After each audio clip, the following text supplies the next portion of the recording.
सभी को good morning. चलिए आज की क्लास 5 की हम शुरुआत करते हैं। हिंदी व्याकरण है। आज हम कुछ महत्वपूर्ण टॉपिक की बात करेंगे। जो आज वीडियो है वह थोड़ा सा लंबा होगा। संज्ञा, सर्वनाम, विशेषण, क्रिया और कारक पर आज की इस सेशन में बात होगी। तो चलिए एक एक करके हम टॉपिक की शुरुआत करेंगे। जो साथी अभी देख रहे हैं और जो साथी नहीं देख रहे हैं, तो नहीं देखने वाले साथी बाद में भी इसको देख सकते हैं। तो चलिए आज की सेशन की शुरुआत मैं यहीं से करता हूँ। चलिए सबसे पहले संज्ञा से शुरुआत करते हैं। संज्ञा संज्ञा को जाने इसके पहले हम इसकी परिभाषित रूप को समझने का प्रयास करेंगे कि आखिर ये संज्ञा होता क्या है। तो देखिए, संज्ञा संज्ञा का शाब्दिक अर्थ होता है नाम। भाई संज्ञा किसी न किसी का नाम है। संज्ञा उस विकारी शब्द को कहा जाता है जिसके द्वारा किसी व्यक्ति, वस्तु, भाव, जीव और स्थान के नाम का बोध होता है। अर्थात संज्ञा से हम या तो किसी व्यक्ति के नाम लेते हैं, अर्थात जब कोई व्यक्ति का नाम लिया जाता है तो व्यक्ति का नाम भी संज्ञा है। वस्तु का नाम, यदि हम फील करते हैं कोई भावना, हंसी, खुशी, गम, ये सभी साथ ही साथ जितने जीव जंतु हैं, चाहे वो कोई स्थान हो, चाहे दिल्ली, मुंबई, आगरा हो, किसी भी स्थान की बात कर लें तो सभी इस संसार में जो जीव है, ये जो दिखता है ना, जिसका नाम है, कोई भी चीज़ें, सभी क्या है? संज्ञा है। तो किसी व्यक्ति, वस्तु, स्थान, जाति, भाव के नाम को संज्ञा कहा जाता है और ये हम बचपन से पढ़ते आ रहे हैं। चाहे वो सजीव हो, निजी हो, सभी संज्ञा के ही अंदर आते हैं। ठीक है, लड़का, लड़की, कबूतर, रमेश, मोहन, सभी संज्ञा है। संज्ञा शब्द गणनीय होता है और अगणनीय, ये दोनों प्रकार के होते हैं। कुछ ऐसे संज्ञा शब्द होते हैं जिसको हम गिन सकते हैं, जैसे राम, श्याम, मोहन आदि। और कुछ अगणनीय भी होते हैं, जैसे फीलिंग, भाव, ये सब को हम नहीं गिन सकते। ठीक है, जैसे पुस्तक, इसको गिन सकते हैं, घर, जहाज को गिन सकते हैं और बहुत सारी चीज़ों को नहीं गिन सकते। ठीक है, वाक्य में प्रयोग होकर संज्ञा शब्द अपने प्रयोग के अनुसार कर्ता, कर्म, कारक, संप्रदान आदि कारक के रूप में पहचाना जा सकता है। चलिए संज्ञा के भेद की मैं बात करूं तो संज्ञा के दो भेद किए गए हैं। देखिए, अभी तक हम जितने भी प्रकार पढ़ते आए हैं मेरे दोस्तों, मैं बिल्कुल हट के बताता हूँ और सही चीजें बताता हूँ। संज्ञा की भेद की बात होती है तो संज्ञा के दो भेद किए गए हैं। और ये संज्ञा के दो भेद क्या क्या है? तो पहला तो है अर्थ के आधार पर संज्ञा के भेद किए गए हैं और दूसरा उत्पत्ति, व्युत्पत्ति के आधार पर संज्ञा के भेद किए गए हैं। संज्ञा के दो भेद हैं, याद रखना। एक तो है अर्थ के आधार पर और दूसरा आता है हमारा व्युत्पत्ति के आधार पर। अब इन्हीं दोनों प्रकार के आधार पर हम बात करें। अर्थ के आधार पर संज्ञा 5 प्रकार के होते हैं। हम बोलते हैं ना साधारणतया कि संज्ञा 5 प्रकार के, नहीं मेरे दोस्तों, वो अर्थ के आधार पर 5 प्रकार है, इसको भी याद रखना। अर्थ के आधार पर संज्ञा के 5 प्रकार हैं। पहला आता है व्यक्तिवाचक संज्ञा, दूसरा जातिवाचक संज्ञा, तीसरा समूहवाचक संज्ञा, चौथा है द्रव्यवाचक संज्ञा और पांचवा आता है भाववाचक संज्ञा। चलिए इसको एक एक करके परिभाषित करें, जाने, समझें। इसके पहले देखिए, अभी हमने कहा अर्थ के आधार पर 5 प्रकार, अब व्युत्पत्ति के आधार पर ये 3 प्रकार के होते हैं, व्यक्तिवाचक, गणनीय और अगणनीय संख्या। चलो अब हम इसको परिभाषित रूप में समझें तो सबसे पहले आता है व्यक्तिवाचक संज्ञा। जो शब्द किसी विशेष व्यक्ति, वस्तु, स्थान या प्राणी के नाम का बोध कराता है उसे व्यक्तिवाचक संज्ञा कहते हैं। अर्थात व्यक्तिवाचक संज्ञा में क्या होगा? व्यक्ति विशेष का नाम या वस्तु का नाम या कोई स्थान का नाम बताएगा। जैसे सुभाष, ये व्यक्ति का नाम बता रहा है, ऐरावत हाथी है, दिल्ली एक स्थान है ना, हिंद महासागर, नर्मदा, हिमालय, महाभारत इत्यादि, तो ये सभी व्यक्तिवाचक संज्ञा के अंदर आता है। दूसरा आता है जातिवाचक। एक चीज हमेशा व्यक्तिवाचक में याद रखना, यहाँ व्यक्तिवाचक है तो केवल व्यक्ति ही नहीं आएगा, व्यक्ति, वस्तु, स्थान, जाति सभी आता है। ठीक है, जाति नहीं आएगा, व्यक्ति, वस्तु, स्थान और प्राणी के नाम आएगा। ठीक है, व्यक्ति, वस्तु, स्थान और प्राणी के नाम, जाति आया तो वो दूसरा हो जाता है। अब दूसरा आ गया इसमें जातिवाचक, जो शब्द किसी प्राणी, वस्तु, समुदाय की पूरी जाति का बोध कराता है। जब एक व्यक्ति का किसी एक का बोध करा रहा है, एक दो का गिनती में बोध करा रहा है, तो वो तो व्यक्तिवाचक। लेकिन जब जाति का, किसी जाति समुदाय का, पूरी जाति का जब बोध होता है, वहाँ जातिवाचक होता है। जैसे मनुष्य, अब मनुष्य एक नहीं है, बहुत सारे मनुष्य है, ये मनुष्य उसकी जाति है। जैसे लड़का, लड़के में भी बहुत सारे हैं।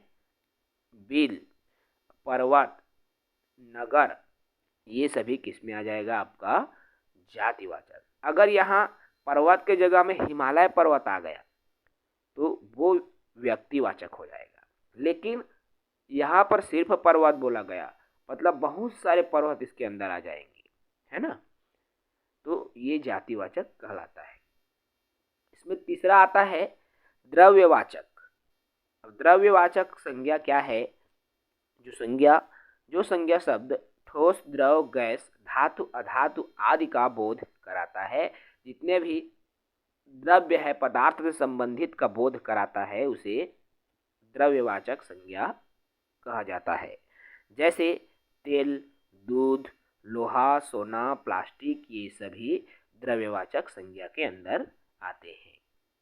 और ये द्रव्यवाचक संज्ञा जो है जातिवाचक के अंदर आता है। अर्थात जातिवाचक के दो प्रकार, द्रव्यवाचक और समूहवाचक। ठीक है, समूहवाचक क्या है, जो संज्ञा शब्द समूह का बोध कराता है, ग्रुप का बोध कराता है। भाई जाति मतलब समूह ही है एक प्रकार के, है ना, उसका जब बोध करा रहा है तो वहाँ समूहवाचक होगा। जैसे मेला में बहुत सारे लोग रहेंगे, दल हो, जनता हो, तो व्यक्तियों के समूह की बात यहाँ पर होती है। ठीक है, व्यक्तियों के समूह का जब बोध कराता है तो वहाँ पर समूहवाचक संज्ञा होता है, याद रखेंगे।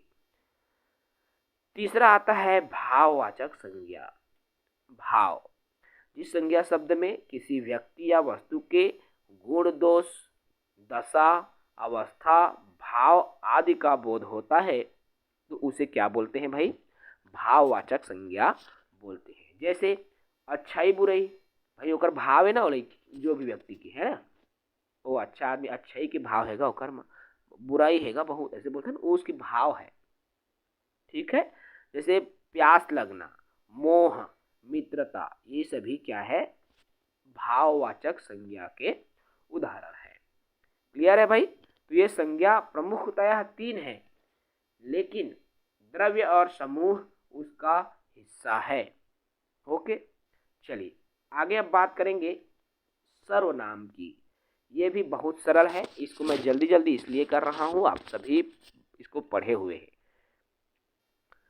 संज्ञा के स्थान पर प्रयोग होने वाले शब्द को सर्वनाम कहते हैं। जैसे राम घर जाता है, अब राम की जगह में सर्वनाम डाल दोगे, वह घर जाता है, तो वह क्या हो जाता है, सर्वनाम हो जाता है।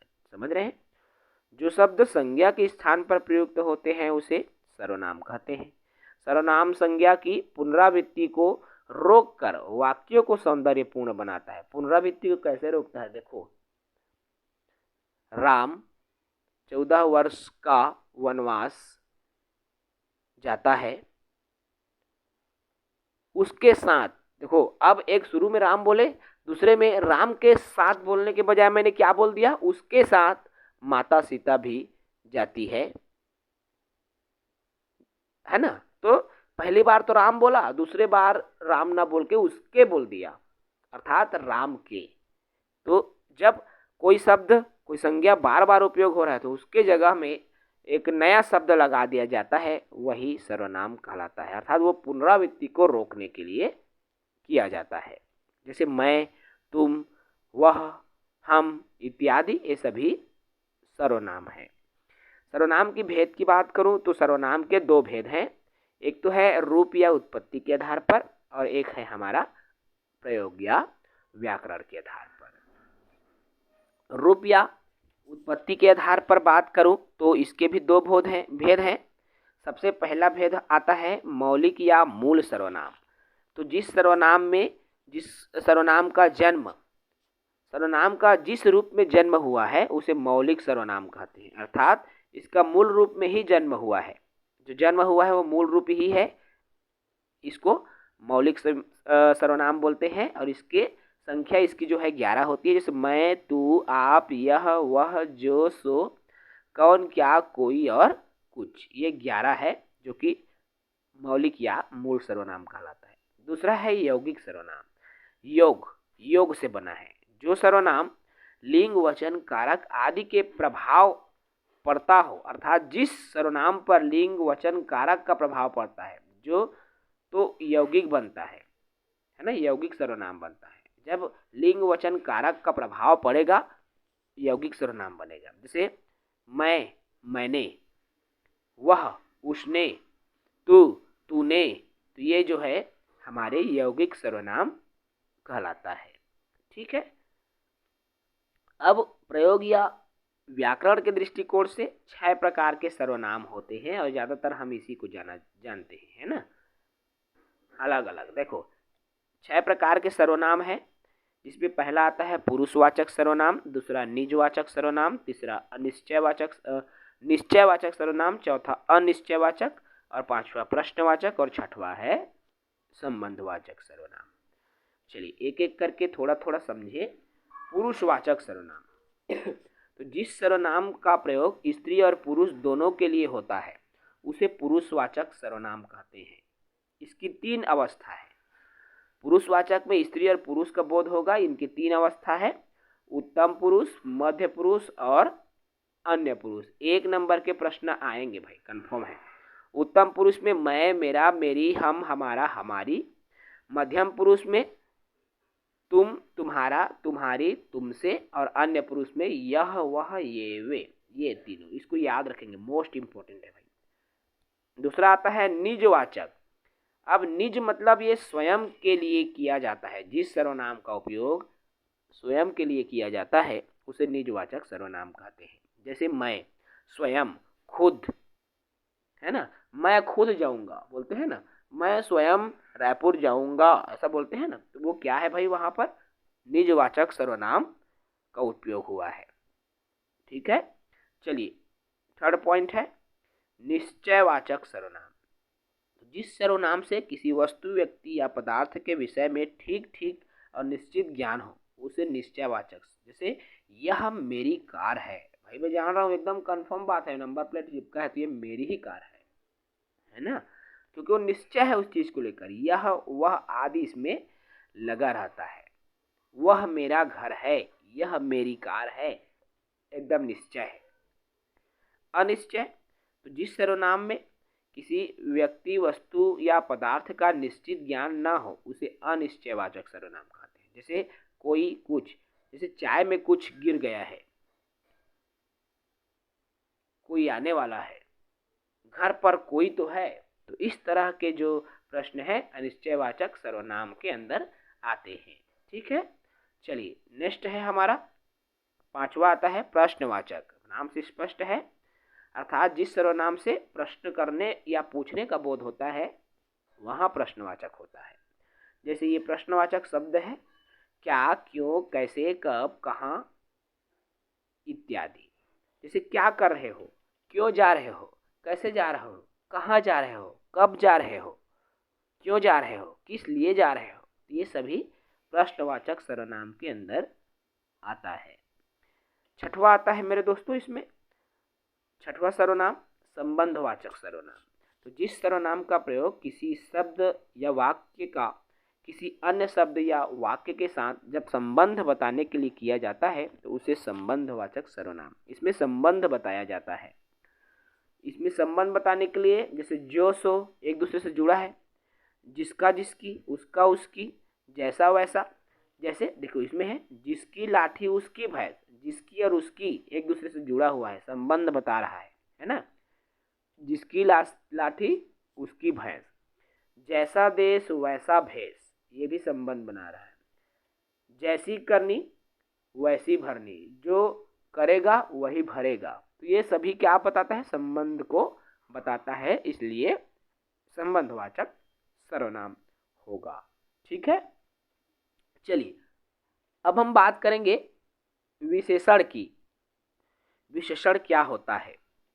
विशेषण नाम से स्पष्ट है मेरे दोस्तों, संज्ञा या सर्वनाम की विशेषता बताने वाले शब्द को विशेषण कहा जाता है। संज्ञा या सर्वनाम की विशेषता बताने वाले शब्द को विशेषण कहा जाता है। देखो विशेषता बताता है। अब ये विशेषता कैसे बताएगा? जैसे राम अच्छा लड़का है, राम की विशेषता बता रही है ना कि राम क्या है, एक अच्छा लड़का है। ठीक है, तो अब इसमें एक शब्द आया विशेषण। जो शब्द विशेषता बताता है उसे विशेषण कहते हैं, और जिसकी विशेषता बताई जाती है अर्थात जो संज्ञा सर्वनाम है उसकी विशेषता बताई जाएगी तो वो विशेष्य कहलाएगा। ठीक है, तो वह शब्द जिससे विशेषता बताई जाएगी विशेषण, और जिसकी विशेषता बताई जाएगी उसको विशेष्य। जैसे मैंने अभी कहा राम सुंदर लड़का है। अब ये सुंदर जो है विशेषण है, क्या है, सुंदर शब्द जो है विशेषण है, और ये राम शब्द विशेष्य है क्योंकि राम की विशेषता बताई जा रही है। ठीक है, चलिए आगे बात करूं मैं विशेषण के भेद की। तो विशेषण को 3 प्रकार से हम वर्गीकृत करते हैं। एक तो स्थान के आधार पर, दूसरा है प्रयोग के आधार पर, और तीसरा है तुलना के आधार पर। स्थान के आधार पर बात करूं तो स्थान के आधार पर ये 2 प्रकार होते हैं, उद्देश्य विशेषण और विधेय विशेषण। उद्देश्य विशेषण में विशेष्य से पहले लगने वाला विशेषण उद्देश्य विशेषण कहलाता है, और विधेय विशेषण विशेष्य के बाद लगने वाले विशेषण को विधेय विशेषण कहते हैं। ठीक है, अब प्रयोग के आधार पर, सेकंड प्रयोग के आधार पर 4 प्रकार का होता है, गुणवाचक, संख्यावाचक, परिमाणवाचक और सर्वनामिक विशेषण। ठीक है, चलिए सबसे पहले बात करूं मैं गुणवाचक विशेषण क्या होता है। देखिए गुणवाचक विशेषण जो शब्द किसी व्यक्ति या वस्तु के आकार, रंग, रूप, गुण, अवस्था, स्वभाव, दशा, स्थिति, स्पर्श, स्वाद, गंध आदि का जब बोध कराता है तो उसे गुणवाचक विशेषण कहते हैं। अर्थात इसमें गुणों के बारे में बताया जा रहा है, जैसे नया, पुराना, निचला, लाल, मोटा, अच्छा, गोल, मटोल, है ना, काला, गोरा, ये सभी गुण है। ठीक है, जब गुण की बात आती है विशेषता में तो उसे गुणवाचक विशेषण कहेंगे। अगला आता है संख्यावाचक विशेषण। तो जो विशेषण अपने विशेष्यों की निश्चित संख्या का बोध कराता है उसे संख्यावाचक विशेषण कहेंगे। संख्या का बोध कराएगा, जैसे निश्चित, अनिश्चित, अपूर्णांक, जैसे 10, 20, 30, आधा, पौना, भाई ये चीज़ें निश्चित है ना, ये निश्चित है, तो ये सभी निश्चित क्या है, संख्यावाचक, निश्चित या अनिश्चित जो भी हो सकती है ना, संख्यावाचक विशेषण कहलाएगा, संख्या के रूप में बताएगा। उसके बाद आता है तीसरा परिमाणवाचक। जो विशेषण अपने विशेष्य की निश्चित या अनिश्चित मात्रा का बोध कराता है उसे परिमाणवाचक विशेषण कहते हैं। ये भी अनिश्चित और निश्चित होता है, जैसे 10 किलो घी, बहुत सारा घी इत्यादि। सर्वनामिक विशेषण क्या है भाई? तो इस जब किसी सर्वनाम का मौलिक या यौगिक रूप में किसी शब्द के पहले आकर उसके क्षेत्र को सीमित कर दे तब वहाँ पर सर्वनाम न रह करके सार्वनामिक विशेषण कहलाता है। ठीक है, अब ये जो है तुलना के आधार पर अब बात करते हैं। तुलना के आधार पर विशेषण के 3 प्रकार, मूलावस्था, अर्थात अपनी मूल अवस्था में रहता है। उत्तरावस्था जो दो व्यक्ति या वस्तु की तुलना की जाती है, और उत्तम अवस्था जब दो से अधिक वस्तु के बीच तुलना की जाती है। ठीक है, चलिए अब एक नया क्रिया को जानेंगे कि आखिर ये क्रिया क्या होता है। क्रिया मतलब कोई भी क्रिया करना है ना, कोई काम करना ही क्रिया है। तो जिस शब्द से किसी काम का होना या करना पाया जाता है वहां पर होता है क्रिया। ठीक है, कार्य का करना या होना पाया जाता है। जैसे खेलना, भाई वो खेलने का काम कर रहा है बच्चा, चलने का काम कर रहा है, कूदने का काम कर रहा है कोई व्यक्ति, तो वो क्रिया होगा। अर्थात कुछ न कुछ काम कर रहा है, कुछ न कुछ काम हो रहा है, तो वो कहलाता है हमारा क्रिया। ठीक है, क्रिया जिस रूप में भी जन्म लेती है या क्रिया के मूल रूप को धातु कहते हैं। देखो, अब जैसे खेलना क्रिया है तो उसमें से खेल खेल धातु है, और खेल धातु में न प्रत्यय लग करके वो क्रिया बनता है।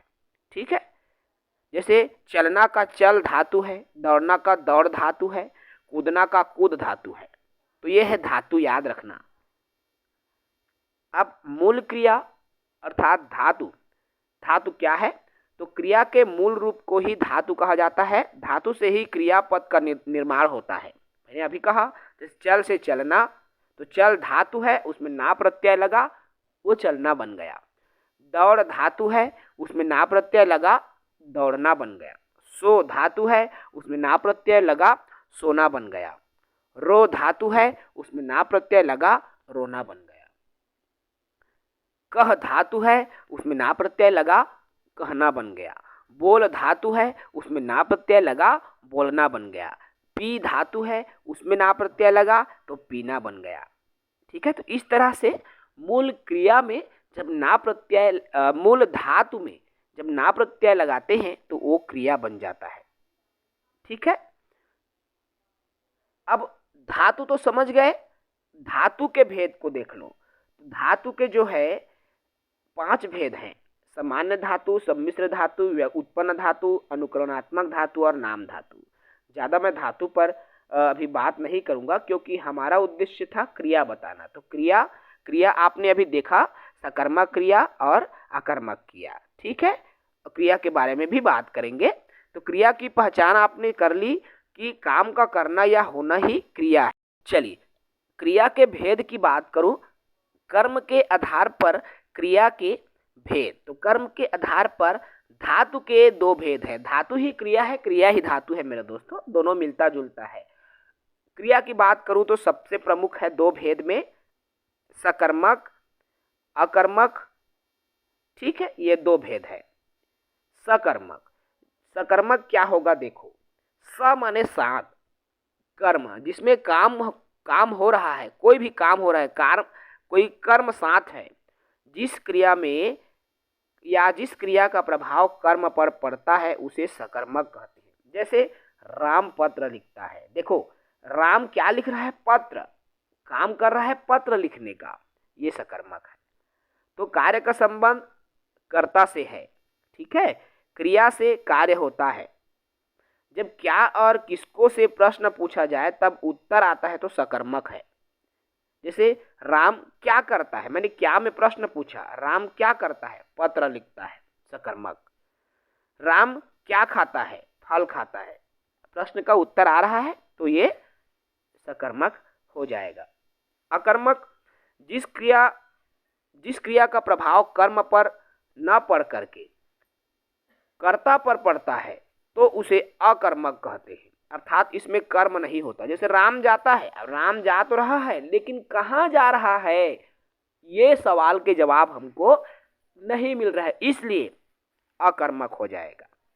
ठीक है, चलिए अब सकर्मक क्रिया की बात हो रही है। तो सकर्मक के 2 प्रकार, एक कर्मक और द्विकर्मक।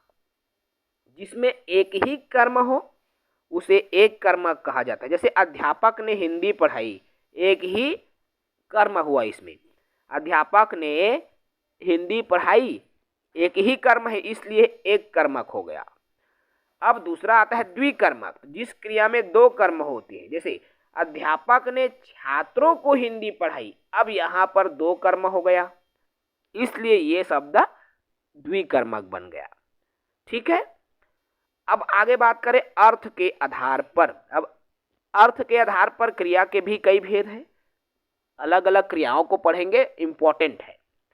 क्रियार्थक क्रिया, तो क्रियार्थक क्या है? इसमें क्रिया का प्रयोग संज्ञा की तरह किया जाता है। जैसे कसरत करना स्वास्थ्य के लिए हानिकारक है, सुबह दौड़ना शरीर के लिए अच्छा है। ये सब उदाहरण है ना, ये सब उदाहरण है।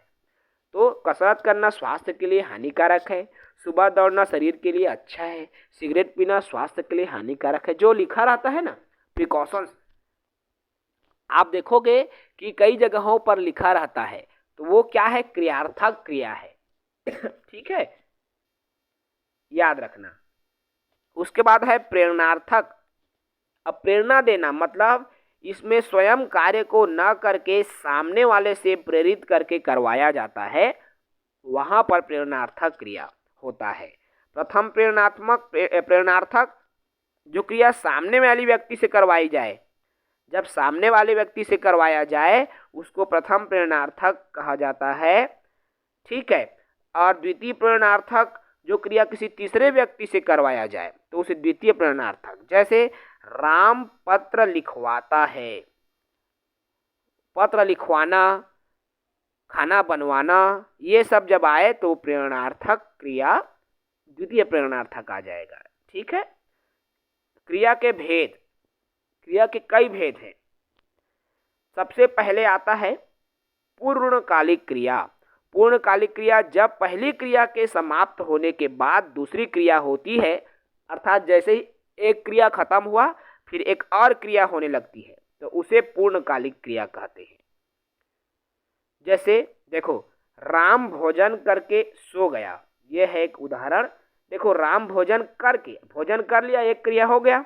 अब भोजन करके फिर दूसरा क्रिया करने लगा, सोने की क्रिया, है ना।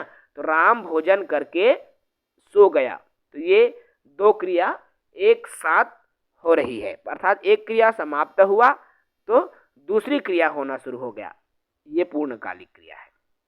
ठीक है मेरे दोस्तों, भावेश पानी पी के सो गया, ये भी। अब आता है नेक्स्ट इसमें संयुक्त क्रिया। जब कोई भी क्रिया दो क्रियाओं के योग से बनता है, संयोग से बनता है, जुड़कर बनता है, तो उसे संयुक्त क्रिया कहा जाता है।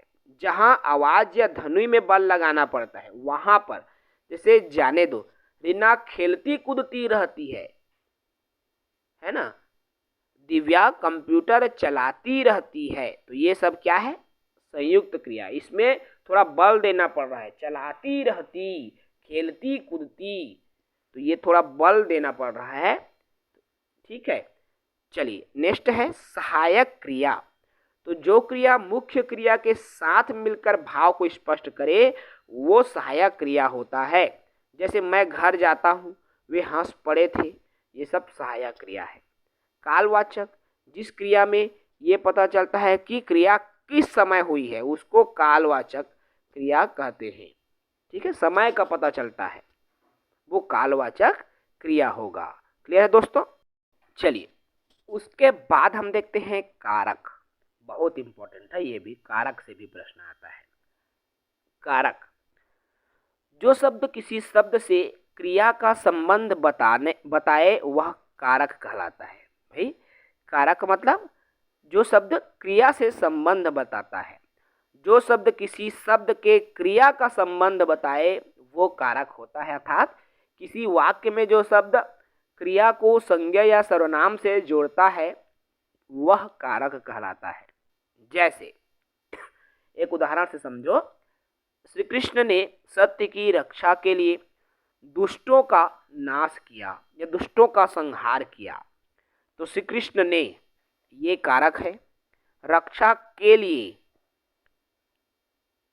ठीक है, तो ये सभी कारक चिन्ह हैं जो बीच में संज्ञा सर्वनाम को जोड़ने के लिए जो शब्द रखा गया, जैसे ने, के लिए, ये सभी कारक चिन्ह हैं।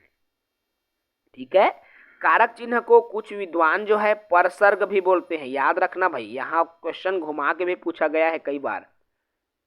कारक को ही परसर्ग बोलते हैं या विभक्ति भी बोल दिया जाता है। इसी कारक को ही बोला जाता है परसर्ग या विभक्ति। ठीक है। कारक के प्रकार, अब कारक की जब बात आ रही है तो कारक मुख्यतः 8 प्रकार के होते हैं। कितने प्रकार के होते हैं मेरे दोस्तों? ये जो कारक चिन्ह है वह 8 प्रकार के होते हैं और 8 प्रकार आपको यहाँ स्क्रीन पर दिख रहा है। कर्ता, कर्ता अर्थात जो काम करता है। कर्ता ने शब्द आएगा। राम ने परीक्षा पास कर ली तो ये कर्ता है राम। ठीक है, तो ये कर्ता कारक ने लगा, मैंने अभी जो उदाहरण दिया। कर्म को, अब क्रिया का प्रभाव पड़ता है कर्म को। ठीक है, रावण को राम ने मारा को। ठीक है, कर्म। करण, इसमें कारण साधन या माध्यम से के द्वारा, तो राम के द्वारा रावण मारा गया। ठीक है। संप्रदान, कोई उद्देश्य, तो के लिए, को या के लिए शब्द आएगा। ठीक है, तो राम के लिए बेर एकत्रित कर रही हूं, तो ये के लिए। ठीक है। अपादान, इसमें तुलना किया जाता है पास या दूर से, अलग होने के भाव आएगा। याद रखना, अलग होने के भाव आएगा वहां पर अपादान आता है। थोड़ा सा कंफ्यूजन हो जाती है करण में और अपादान में, तो यहाँ कंफ्यूजन मत हो। जहाँ अलग होने का भाव आता है वहाँ अपादान होता है। ठीक है। जैसे गंगा से कोई भी नदी, जैसे किसी नदी से निकल रही है, वो अलग हो रही है उससे, है ना, तो वो अलग होने का भाव आ जाएगा। ठीक है। संबंध, संबंध का के की, ये संबंध को बताता है। अधिकरण, समय या स्थान उसको बताएगा। ऐसे संबोधन और ये ही, अरे, अहो इत्यादि ये सभी संबोधन हैं। ठीक है दोस्तों, चलिए अब इसको याद करने का ट्रिक। 8 प्रकार हैं, क्रम से हमको कैसे याद करना है, तो भाई ये भी हमको जरूरी है जानना, है ना। तो देखो, कर्ता ने अनुकर्म को करण रीति से जान, संप्रदान को के लिए, देखो कर्ता ने अनुकर्म को करण रीति से जान, संप्रदान को के लिए अपादान से मान, काके की संबंध है अधिकरण में मान, हे रे अरे संबोधन और मित्र धरहु यह ध्यान। ठीक है, 3 3 6 और 2 8। तो ये ट्रिक याद रखना। कर्ता ने अनुकर्म को करण रीति से जान, संप्रदान को के लिए अपादान से मान, काके की संबंध है अधिकरण में मान, रे हे अरे संबोधन मित्र धरहु यह ध्यान। ये 8 प्रकार के कारक को लेकर ये 4 लाइनों की पंक्ति आपको याद करने के लिए सुविधा प्रदान करेगी। ठीक है, तो इस तरह से आज की टॉपिक हम यही समाप्त करेंगे। संज्ञा, सर्वनाम, विशेषण, क्रिया और कारक, 5 टॉपिक पर हमने डिस्कस आज की इस सेशन में, आज की इस वीडियो में किया है। चलिए तो इस सेशन की समाप्ति करते हैं। कल फिर से मॉर्निंग में मुलाकात होगी, तब तक के लिए इजाज़त दीजिए। जय हिंद, वंदे मातरम।